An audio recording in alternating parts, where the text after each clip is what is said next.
আসসালামু আলাইকুম রহমতুল্লাহি ওয়া বারাকাতুহু। আমি doctor Kamal Hossain, consultant homeopathic medicine. এক বোন জানতে চেয়েছেন যে পিরিয়ড চলাকালীন সময় কি সহবাস করা যাবে কিনা, আর সহবাস করলে কি বাচ্চা হবে কিনা। তো অনেক ধন্যবাদ প্রিয় বোন, যে প্রশ্নটা আপনি করেছেন। এটার মাধ্যমে অনেক মা বোন উপকৃত হবেন। তো আসলে যে প্রশ্নটা, সহবাস পিরিয়ড চলাকালীন সময় সহবাস করলে বাচ্চা হয় কিনা, হ্যাঁ, কিছু কিছু ক্ষেত্রে হয়ে যায়। যাদের মিন্স অনিয়ম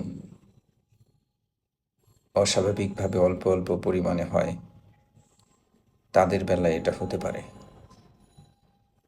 তার যাদের মিন্স ক্লিয়ার রয়েছে, তাদের বেলায়ও কনফার্ম দেওয়া যায় না, এটা অ্যাক্সিডেন্টলি হয়ে যেতে পারে। তো আমি বলবো যে পিরিয়ড চলাকালীন সময় সহবাস না করাই ভালো, কারণ এই সময় শরীর থেকে অনেক দূষিত রক্ত যেটা বের হয়ে যায় সহবাসে করার কারণে, আপনার পার্টনারের অনেক সময় সমস্যা হতে পারে। তো এই সময় থেকে, এই সময়টা রেস্টের সময়, এই সময়টা হচ্ছে যে আপনার ওই জায়গাটা, প্রাইভেট পার্টটা উইক থাকে।